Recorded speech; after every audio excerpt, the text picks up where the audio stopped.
Student good evening. कल हमने आपके लिए लोकतंत्र का अर्थ और उसके प्रकार रूपों के बारे में बताया। आज हम इसी कड़ी में आगे बात करते हैं क्वेश्चन नंबर 11 से। देखिए, सामाजिक लोकतंत्र की स्थापना के लिए आवश्यक बातें लिखिए।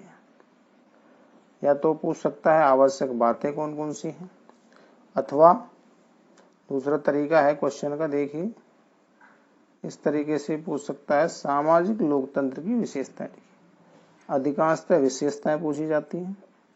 देखिए, सामाजिक लोकतंत्र की विशेषताएं निम्न है। पहली विशेषता, धर्म, जाति, नस्ल, भाषा, लिंग, धन आदि के आधार पर समाज में मौजूद विशेष अधिकारों की व्यवस्था का क्या किया जाना चाहिए, अंत किया जाना चाहिए। यानी लोगों में भेदभाव नहीं किया जाना चाहिए। जाति, धर्म, नस्ल, भाषा, गरीबी, अमीरी के आधार पर विशेष अधिकार नहीं मिलने चाहिए। कहने का अर्थ ये। दूसरा है सामाजिक समानता में वृद्धि करना, यानी समाज में सामाजिक समानता में वृद्धि करना, यानी भेदभाव नहीं करना। तीसरा है सभी व्यक्तियों को सामाजिक प्रगति के समान अवसर प्रदान करना, यानी सभी व्यक्तियों को समाज में समान अवसर मिलने चाहिए, सभी को बराबर का अधिकार मिलना चाहिए। चौथी विशेषता है राजनीतिक लोकतंत्र का अनुपूरक होना। अनुपूरक का मतलब है उस पर निर्भर होना, यानी उसका एक अंग होना। ये राजनीतिक लोकतंत्र के एक अंग के रूप में काम करे, ये हो।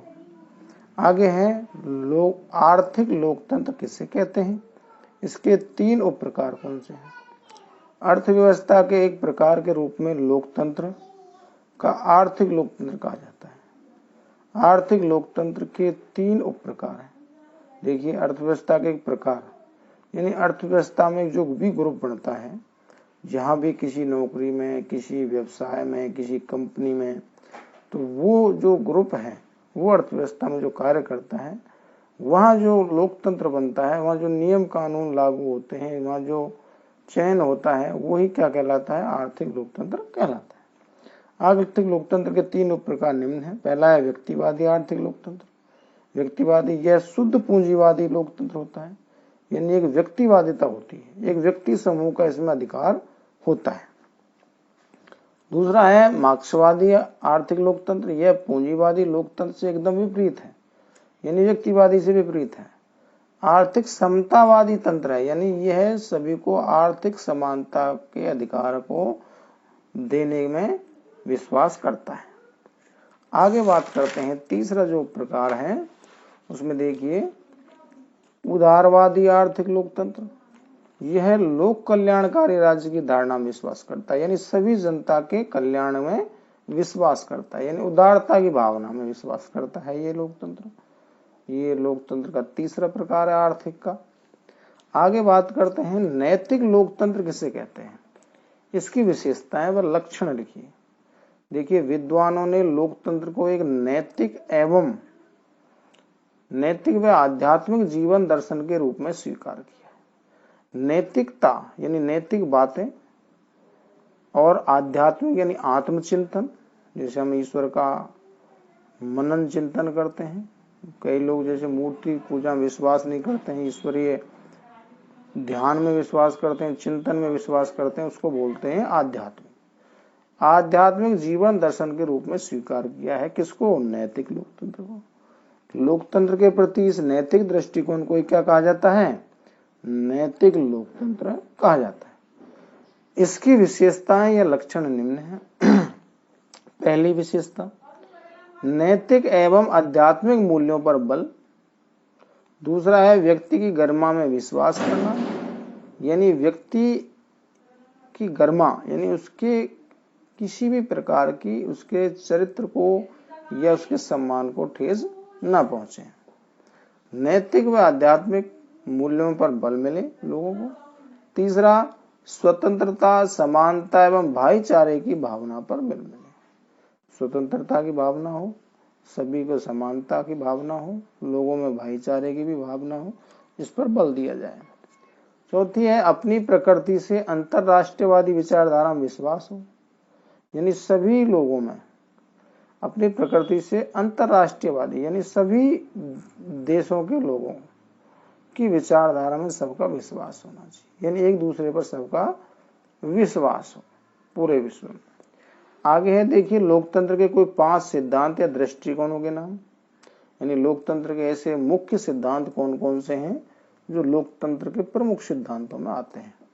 देखिए लोकतंत्र के 5 सिद्धांत या दृष्टिकोण निम्न है। पहला है लोकतंत्र का परंपरागत उदारवादी एवं दृष्टिकोण। पहला लोकतंत्र का परंपरागत उदारवादी सिद्धांत हो गया। दूसरा है लोकतंत्र का बहुलवादी सिद्धांत या दृष्टिकोण। तीसरा है लोकतंत्र का विशिष्ट वर्गीय या अभिजन वर्गीय सिद्धांत या दृष्टिकोण। चौथा है लोकतंत्र का मार्क्सवादी सिद्धांत व दृष्टिकोण। पांचवा है लोकतंत्र का समाजवादी सिद्धांत एवं दृष्टिकोण। तो 5 सिद्धांत हैं प्रमुख किसके, लोकतंत्र के। आगे बात करते हैं लोकतंत्र के परंपरागत उदारवादी सिद्धांत के समर्थक या विचारकों के नाम लिखिए। इस प्रकार का प्रश्न अक्सर बोर्ड परीक्षा में पूछा जाता है, पिछली बार भी पूछा गया था, जिसमें बहुलवादी सिद्धांत के समर्थकों के कोई 2 नाम पूछे थे। बोर्ड परीक्षा में समर्थकों के नाम पूछे जाते हैं। अक्सर छोटे प्रश्न में ये प्रश्न अति लघुत्रात में अक्सर पूछ लिया जाता है। देखिए लोकतंत्र के परंपरागत उदारवादी सिद्धांत के समर्थक या विचारकों के नाम, तो कौन कौन से समर्थक हैं उदारवादी सिद्धांत के। देखिए लोकतंत्र के उदारवादी सिद्धांत के समर्थक Hobbes, Locke, Rousseau, Bentham, J S. Mill, T H. Green, Montesquieu, Abraham Lincoln, Jefferson, Herbert Spencer आदि माने जाते हैं। किसके, लोकतंत्र के उदारवादी सिद्धांत के समर्थक या हम विचारक भी इनको कह सकते हैं। यहाँ समर्थक की जगह विचारक यदि लिख दे तो भी अपन को इसमें कंफ्यूज नहीं होना है, अपन को यही नाम लिखने हैं। ठीक है, आगे देखिए क्वेश्चन नंबर 16 लोकतंत्र के परंपरागत उदारवादी सिद्धांत के लक्षण एवं आधारभूत मान्यताएं कौन कौन सी हैं। अथवा इसमें देखिए दूसरे तरीके से प्रश्न पूछा जा सकता है, उदारवादी प्रतिनिधि लोकतंत्र के प्रमुख लक्षण लिखिए। देखिए उदारवादी प्रतिनिधि लोकतंत्र के लक्षण निम्न है। पहला लक्षण क्या है, व्यक्ति बुद्धिमान प्राणी है। सभी व्यक्ति क्या है, बुद्धिमान है मानव। अपना हित अहित समझने में सक्षम रखता है, क्षमता रखता है, यानी हर व्यक्ति अपना हित और हित समझता है। दूसरा है सभी व्यक्ति मूलतः समान है। ये लोकतंत्र के लक्षण है किसके, उदारवादी के।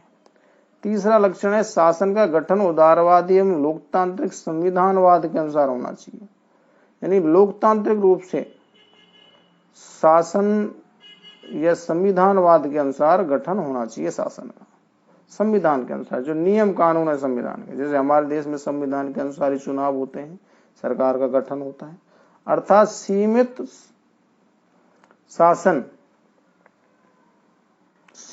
शासन के सिद्धांत का पालन किया जाना चाहिए। चौथा है शासन यानी सरकार की शक्ति का आधार क्या है, जनता की इच्छा होती है। शासन यानी सरकार के पास शक्ति किसके ऊपर है, जनता के ऊपर है। जनता ही तो सरकार को चुनती है। अतः सरकार राजनीतिक सत्ता की मात्र न्यास या ट्रस्टी है, केवल मात्र नाम मात्र का अधिकार है। कुछ समय के लिए वो क्या करती है, सरकार कानूनों के द्वारा देश का संचालन करती है, देश को चलाती है सरकार के माध्यम से। शासन के संचालन के निश्चित व आधारभूत नियम होते हैं, नियम बनाए होते हैं। जैसे हमारे देश में संविधान में निश्चित नियम बनाए हुए हैं शासन के संचालन के। जन प्रतिनिधियों द्वारा शासन का संचालन किया जाता है। तो हम जैसे जनता द्वारा क्या चुने जाते हैं, जनप्रतिनिधि, वो सरकार का क्या करते हैं, संचालन। बहुमत के सिद्धांत के आधार पर सरकार का गठन व संचालन होता है। सरकार का गठन किसके पर होता है, जिसके पास बहुमत होता है, यानी आधे से अधिक जिसके पास संख्या बल होता है वो सरकार बनाता है। शासन का जनता के प्रति उत्तरदायी होना, जनता जब सरकार को चुनती है, सरकार को बनाती है, तो जनता के प्रति भी सरकार की क्या होती है, उत्तरदायी होता है। यानी जनता के प्रति उसके कार्यों को करना, उसकी देखभाल करना, उसके हित कार्य करना, जो भी जनता के हित कार्य हैं तो उसके प्रति उत्तरदायी होती है सरकार। शासन का उद्देश्य व्यक्ति के व्यक्तित्व का विकास करना है। शासन क्या चाहता है? हर व्यक्ति के व्यक्तित्व क्या हो? विकास हो। व्यक्ति को नागरिक स्वतंत्रताएं व अधिकार प्राप्त होने चाहिए। सभी व्यक्ति को क्या होनी चाहिए? नागरिक स्वतंत्रताएं मिले, यानी सबको स्वतंत्रता का अधिकार मिले और अधिकार भी मिले, तथा रक्षा के लिए स्वतंत्रता व निष्पक्ष न्यायपालिका क्या होनी चाहिए? स्थापना, यानी कोर्ट की स्थापना होनी चाहिए, निष्पक्ष न्यायपालिका, जिस पर किसी का दबाव नहीं हो। निष्पक्ष का मतलब है जो पक्षपात न करें। तो हमारे देश में भी निष्पक्ष न्यायपालिका है, तो ये की एक विशेषता है।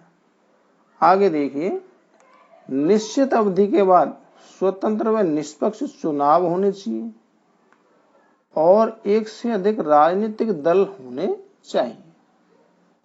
आगे है, सरकार को जनमत का आदर करना चाहिए, यानी हर सरकार जनता चुनती है, जनता जिसको बहुमत देती है उसका क्या करना चाहिए? सरकार को आदर करना चाहिए। आगे देखिए, लोकतंत्र के बहुलवादी सिद्धांत के किन्हीं दो समर्थकों के नाम बताइए। यह प्रश्न पिछली बार 2019 में बोर्ड परीक्षा में पूछा जा चुका है। दो समर्थकों के नाम किस सिद्धांत के? बहुलवादी सिद्धांत। तो मैंने आपको बताया था किसी भी सिद्धांत के समर्थकों के नाम आपसे पूछे जा सकते हैं। देखिए, लोकतंत्र के बहुलवादी सिद्धांत के समर्थक H.J. Laski, Ernest Barker, Miss Follett, G.D.H. Cole, Duguit आदि हैं। मैंने आपको यहाँ 2 से अधिक नाम लिखे हैं क्योंकि आप जो भी याद रख सकते हैं, 2, 3, 4 जो आपके लिए लाभदायक होंगे, तो आप कोई भी 2 नाम इसमें से लिख सकते हैं। आगे बात करते हैं लोकतंत्र के बहुलवादी सिद्धांत की रॉबर्ट प्रिस्ट के अनुसार परिभाषा लिखी। देखिए, रॉबर्ट प्रिस्ट के अनुसार लोकतंत्र के बहुलवादी सिद्धांत की परिभाषा क्या है? देखिए, लोकतंत्र का बहुलवादी सिद्धांत एक ऐसी सामाजिक राजनीतिक प्रणाली है। क्या है? सामाजिक व राजनीतिक प्रणाली है जिसमें राज्य की शक्ति में अनेक निजी समूह होते हैं। हित समूह अपनी क्या करते हैं? भागीदारी निभाते हैं। बहुलवादी सिद्धांत में प्रिस्ट ने ये कहा है, प्रिस्ट ने, कि सामाजिक राजनीतिक प्रणाली है जिसमें राज्य की जो शक्ति में अनेक निजी समूह होते हैं और हित समूह भी अपनी भागीदारी निभाते हैं। यानी कई संगठन ऐसे होते हैं जो जनता के हित के कार्य करते हैं। तो ये प्रिस्ट के अनुसार बहुलवादी सिद्धांत की परिभाषा थी। आज के लिए इतना ही। किसी भी विद्यार्थी को यहाँ तक कोई समस्या हो तो कमेंट बॉक्स में जाकर जरूर पूछें और आगे हम आपके लिए कल बताएंगे। सभी के लिए धन्यवाद। Thank you.